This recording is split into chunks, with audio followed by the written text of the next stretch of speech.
Rain forest park and resort এটা ঢাকা জেলায় সাভার উপজেলায় আশুলিয়া থানা জামগড়া এলাকায় পূর্ব জামগড়ায় অবস্থিত।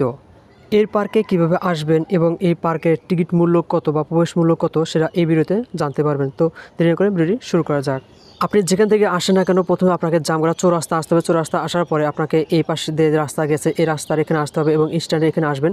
আসার পরে এখান থেকে রিক্সা ভাড়া করবেন, হয়তো 10 টাকা থেকে 15 টাকা বা 20 টাকা নিতে পারে জনপ্রতি। তো আমরা 5 জন গিয়েছিলাম, তো একটা অটো নিয়েছিলাম সম্পূর্ণ 50 টাকা দিয়ে, 5 জন 10 টাকা করে দিয়েছিলাম। তো এই রাস্তায় যাওয়ার সময় প্রায় সময় এখান থেকে পানি থাকে, কারণ বৃষ্টির কারণে এখানে পানি জমে থাকে।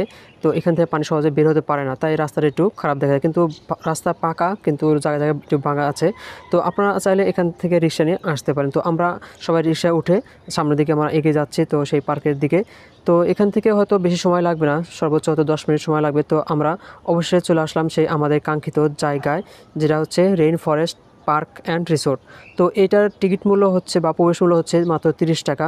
আর ভেতরের যে রাইডগুলো আছে তার জন্য আলাদাভাবে টিকিট কাটতে হবে। তো আমরা যেদিন আসছি বা যেদিন গিয়েছিলাম সেদিন পার্কটা বন্ধ ছিল, সেই কারণে আমরা ভিতরে প্রবেশ করতে পারিনি। তো এখন আপনারা যাওয়ার আগে এখানে যে নাম্বার দেওয়া আছে নাম্বারে ফোন দিয়ে তারপর আপনারা যাবেন। তো আপনাদের কাছে ভিডিওটি কেমন লাগে সেটা অবশ্যই কমেন্ট করে জানাবেন এবং আপনার সাথে আবার দেখা হবে নতুন কোনো ভিডিও নিয়ে। সবাই ভালো থাকবেন, সুস্থ থাকবেন।